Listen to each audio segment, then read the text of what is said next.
Mesdames et messieurs, chers auditeurs, chères auditrices, bienvenue à l'émission Les Jeunes, la parole de Dieu et le futur. Bienvenue sur ce plateau, Pasteur Ignacio. Merci.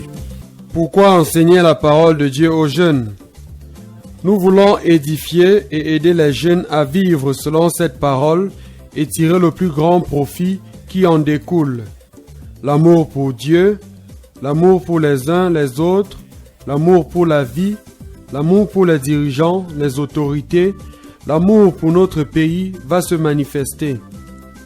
Le respect mutuel va se manifester aussi en aidant les jeunes à vivre la parole, non pas seulement en l'écoutant, mais en la vivant. Enfin, nous basons notre enseignement sur l'amour de Dieu et non sur le péché. Enseigner la parole aux jeunes, c'est leur montrer l'importance des Saintes Écritures, la vie selon Dieu et sa parole. Pourquoi enseigner la parole de Dieu aux jeunes? C'est pour renforcer les notions d'éthique et la doctrine chrétienne. Et c'est aussi pour aider ceux qui cherchent, ceux qui veulent croire justement, afin que, devenus grands, qu'ils ne s'en détournent pas, en famille, en société, dans leur profession, et ceci constitue également une référence idoine des relations humaines et pour une jeunesse consciente, une jeunesse responsable. Aujourd'hui, nous revenons sur un sujet qui a déjà été enseigné, celui de 1 Timothée 4, verset 12, la marche de la jeunesse. Mais avant cela, nous allons écouter un bout de musique du livre de Psaumes et de Proverbes 3.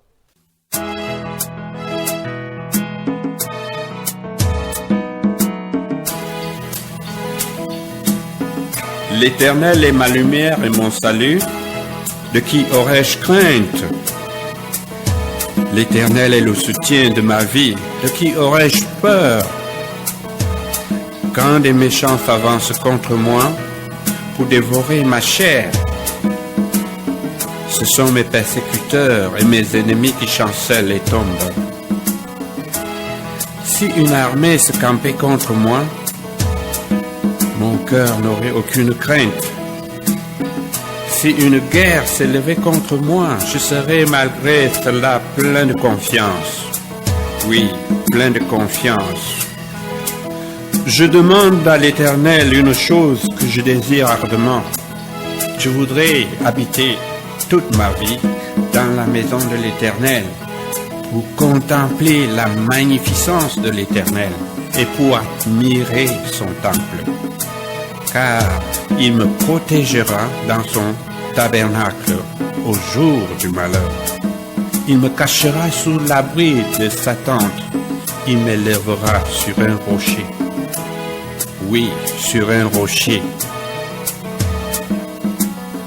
Mon fils, n'oublie pas mes enseignements et que ton cœur garde mes préceptes, ma parole. Oui, ma parole, car ils prolongeront les jours et les années de ta vie, et ils augmenteront ta paix. Que la bonté et la fidélité ne t'abandonnent pas. Lis-les à ton cou, écris-les sur la table de ton cœur. Tu acquerras ainsi de la sagesse aux yeux de Dieu et des hommes. La bouche du juste produit la sagesse, mais la langue perverse sera retranchée. Les lèvres du juste connaissent la grâce, la bouche des méchants la perversité. Soyons sages. Oui, soyons sages.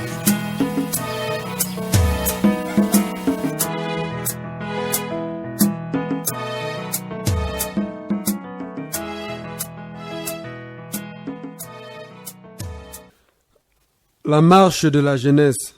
Alors, Ignacio, qu'avez-vous à nous dire sur la marche de la jeunesse? Merci. La marche de la jeunesse peut être décrite dans la parole de Dieu et pour cela nous avons donné cet enseignement déjà une fois ici. En 1 Timothée, nous nous sommes basés sur 1 Timothée 4, verset 12 qui dit que personne ne méprise ta jeunesse, mais sois un modèle pour les fidèles en parole, en conduite, en charité, en foi, en pureté.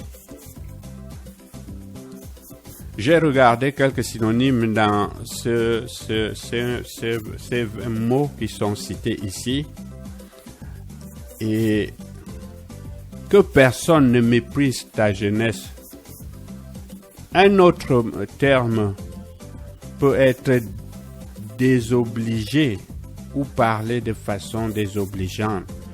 Que personne ne parle de manière désobligeante de ta jeunesse, de ton jeune âge. Que personne ne minimise ton jeune âge.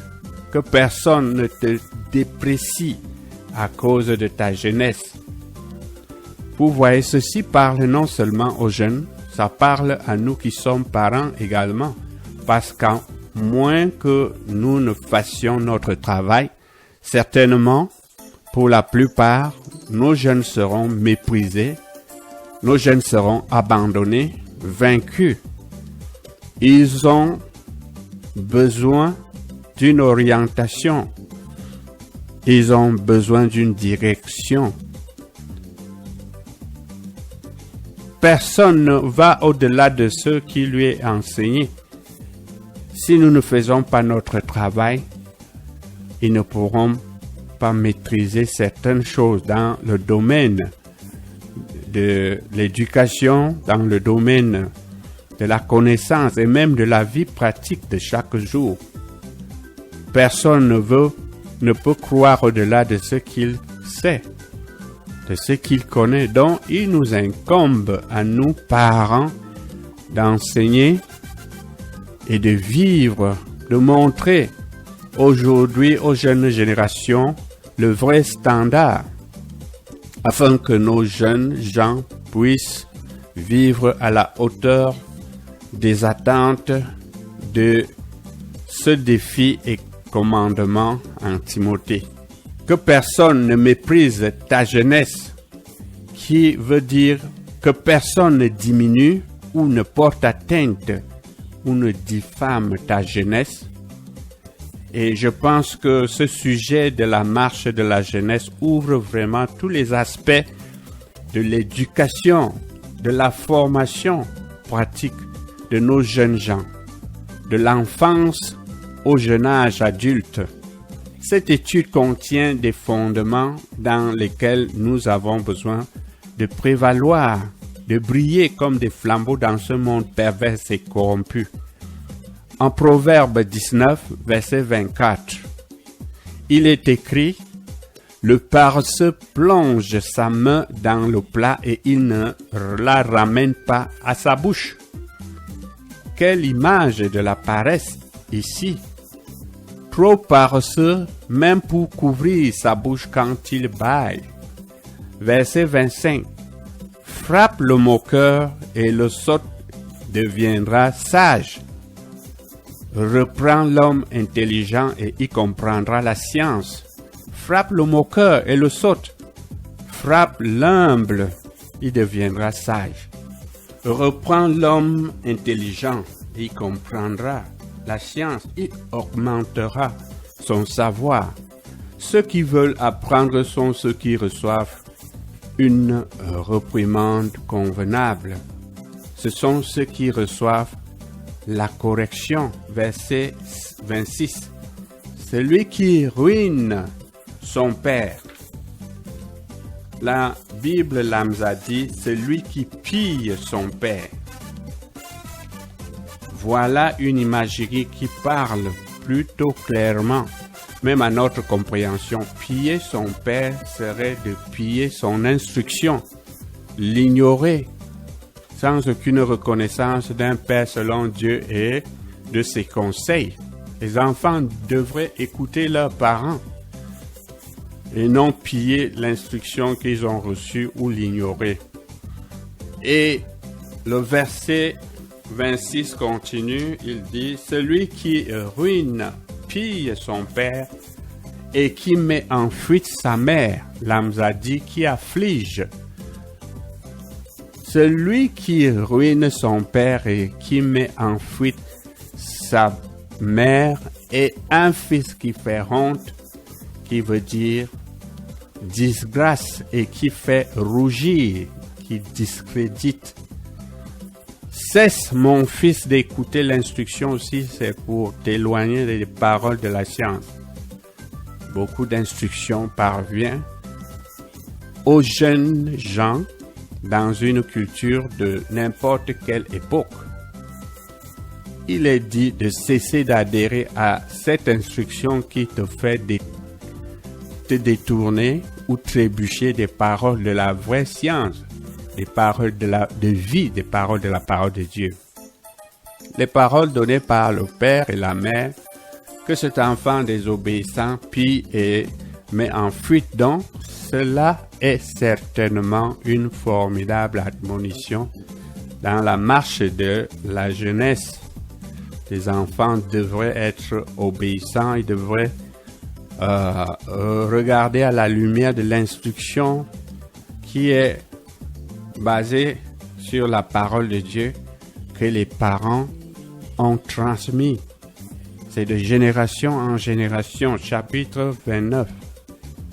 Beaucoup de choses dans la vie et la culture peuvent être bénéfiques en dehors de la stricte parole de Dieu, mais si cette instruction, si cette connaissance, si cette sagesse amène quelqu'un à contredire la parole du Seigneur, alors vous devez vous en écarter parce que ce ne serait pas bénéfique pour vous. Voilà l'instruction de la parole, jeunes gens.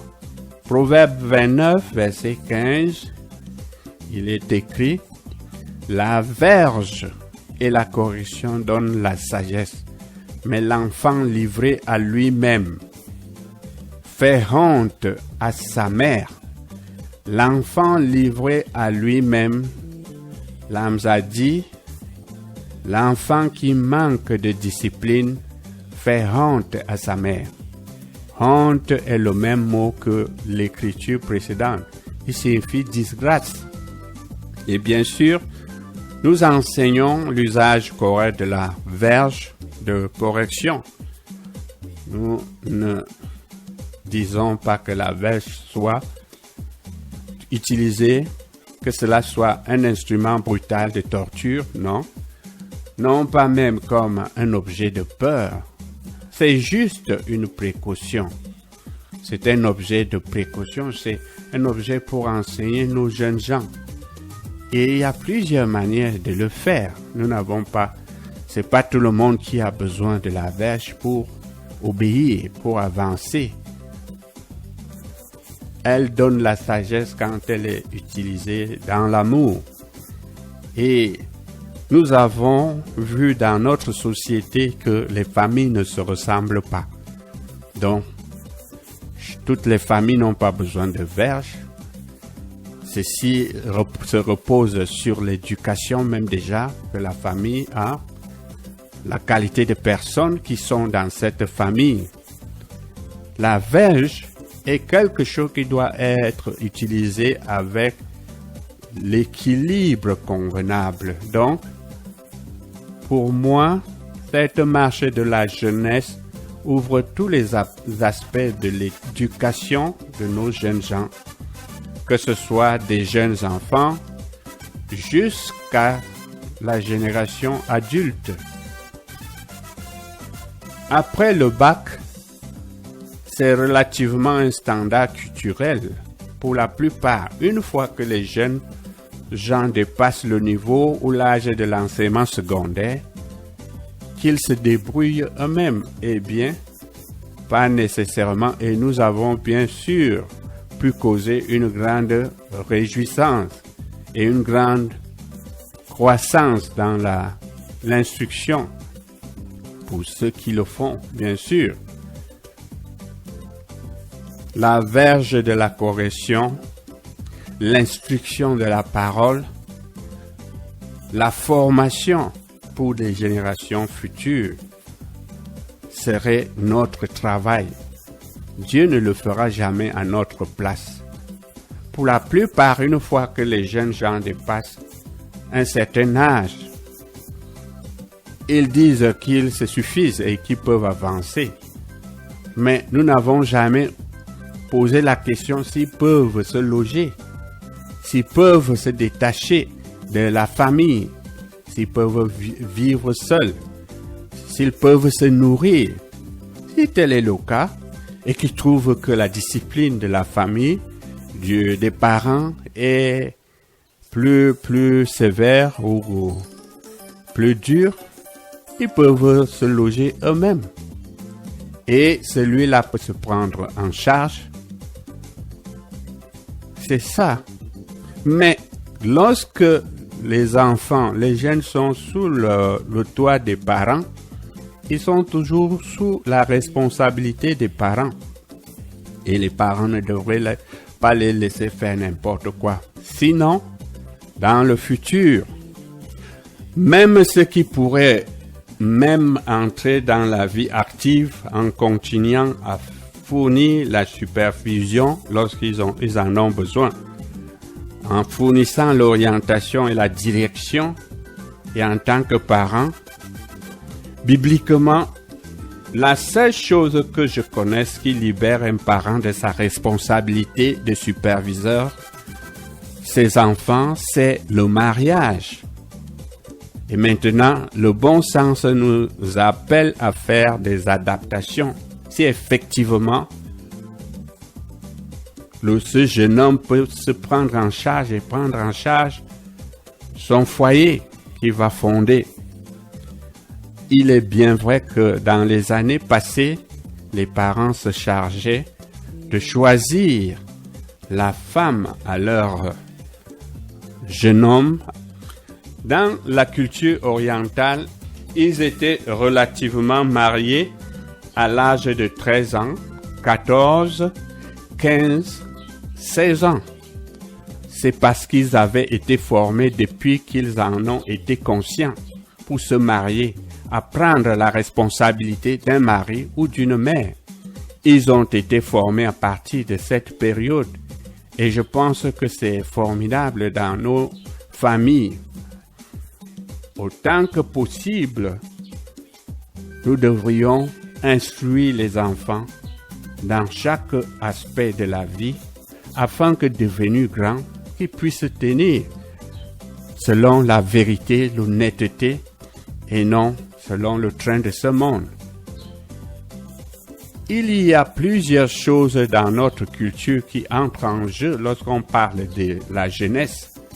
Certainement la liberté, parfois le libertinage, spécialement pour les jeunes dames dans l'éducation et les occupations. Donc, peut-être le mariage n'est pas la chose la plus attirante à ces âges. C'est même pas également enseigné par plusieurs. Le sexe est la chose qui attire à ces âges. Mais seulement lorsque le sexe n'est pas utilisé selon les principes de la parole, lorsque les enfants ne sont pas enseignés et éduqués, ce ne serait pas en leur faveur. Ils vont faire du sexe ce que le sexe n'est pas. Chaque situation doit être évaluée, elle doit être comprise et c'est la responsabilité des parents d'aider à prendre cette décision. Le sujet du sexe n'est pas quelque chose de tabou. Les parents devraient enseigner ces aspects de la vie dans leur famille, à leurs enfants et même à plus. Nous savons que l'exagération culturelle dans plusieurs cultures où les parents sélectionnaient carrément les partenaires est dépassée aujourd'hui. Et l'éducation ne devrait pas être dépassée. Aujourd'hui, les parents ne choisissent plus beaucoup les partenaires de leurs enfants. Les enfants, certains choisissent eux-mêmes leurs partenaires aujourd'hui et je crois que la majorité tend au choix individuel par les enfants.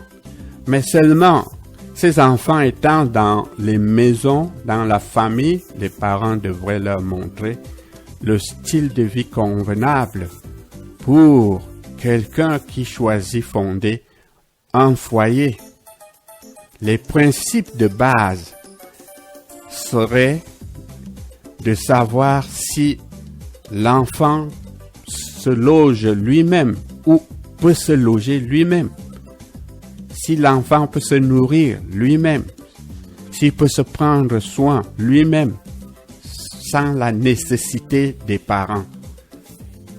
Et ce serait une autre façon de regarder cela, s'il dépasse l'âge de la jeunesse.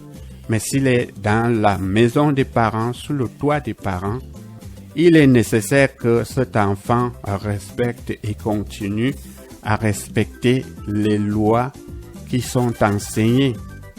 Et nous ne devrions pas abandonner les enfants parce qu'ils disent que notre génération est déjà dépassée. Non. Donc, Matthieu 18, verset 10. En Matthieu 18, verset 10, il est dit « Gardez-vous de mépriser un seul de ces petits. » Gardez-vous de mépriser serait de considérer comme indigne d'estime. Les jeunes doivent conditionner leur façon de penser, leur travail et leur mode de vie de telle sorte que personne ne puisse les considérer comme indignes d'estime. Si nous regardons dans le livre d'Hébreux, Hébreux chapitre 5, tous les jeunes ont besoin d'une direction. Si Jésus-Christ en a eu besoin, je pense que cela couvre relativement tout le monde. Également, nous voyons Timothée, nous voyons Tite, Philémon, Hébreux.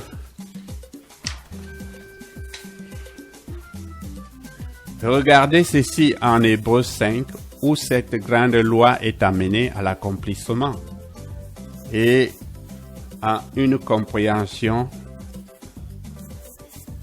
à Israël. Hébreux 5, verset 7. C'est lui qui, dans les jours de sa chair, ayant présenté avec de grands cris et avec larmes des prières et des supplications à celui qui pouvait le sauver de la mort, ce qui fait allusion à Jésus-Christ, et ayant été exaucé à cause de sa piété, a appris, bien qu'il fût fils, l'obéissance par les choses qu'il a souffertes. Maintenant, examinons certains de ces termes. Le mot appris est votre mot grec signifiant discipliné. Il a appris à être un disciple et il a appris l'obéissance. Il a appris la soumission convenable à l'autorité par les choses qu'il a souffertes. Le mot souffert est plus exactement traduit par les choses qu'il a expérimentées. Et il a appris et s'est rendu obéissant premièrement à ses parents. Regardez dans le livre de Luc. Le livre de Luc 2, chapitre 49 à 51. Il est écrit, il a dit, Jésus à ses parents, « Pourquoi me cherchiez-vous? Ne saviez-vous pas qu'il faut que je m'occupe des affaires de mon Père? » Mais ils ne comprirent pas ce qu'il disait. Puis il descendit avec eux pour aller à Nazareth, et il leur était soumis. Beaucoup d'entre vous reconnaîtrez le mot grec ici, hypotasso, obéissance, d'amour par arrangement convenable et la décision délibérée. Joseph et Marie étaient-ils parfaits? Non. Étaient-ils ses parents? Oui. Et était-il responsable de leur être soumis? Absolument. Sa mère gardait toutes ces choses dans son cœur. Il gardait ceci, il doit avoir fait la juste chose de leur être soumis. Parce que le verset 52 dit, « Et Jésus croissait en stature et en grâce devant Dieu et devant les hommes. » Ainsi, même les plus grands hommes qui aient jamais vécu, parfait dès le sein de sa mère, a été soumis à ses parents et il a appris des choses qui ont été précieuses. Il n'a pas pillé sa mère, il n'a pas mis en fuite sa mère. Ceci est certainement la marche de la jeunesse. Les enfants devraient apprendre comment marcher dans leur jeunesse. Éphésiens 6. Éphésiens 6. La marche de la jeunesse. Ça touche les deux côtés, c'est-à-dire ça touche l'enfant pour qu'il obéisse, mais ça nous touche également en tant que parents pour faire notre boulot. Nous ne l'abandonnons pas à l'école, nous ne l'abandonnons pas à la culture. Certainement, tout cela peut contribuer et c'est le cas, mais vous êtes plus vitaux en tant que parents pour faire votre travail, inculquer à votre enfant la voie qu'il doit suivre, ou en tant que le parent, si c'est une situation de parent unique. Éphésiens 6, verset 1, il est écrit, « Enfants, obéissez à vos parents selon le Seigneur. » Ceux qui marchent selon la parole sont ceux à qui Dieu parle. Et les gens peuvent choisir marcher selon la parole. Dieu ne possède personne. Versets 1 à 4, car cela est juste, honore ton père et ta mère. C'est le premier commandement avec une promesse. Et voici la promesse, afin que tu sois heureux et que tu vives longtemps sur la terre. Et vous, pères, parce que le père est le chef de la famille et le responsable, n'irritez pas vos enfants. Voyez-vous, le père doit avoir une main stable d'équilibre dans l'éducation des enfants.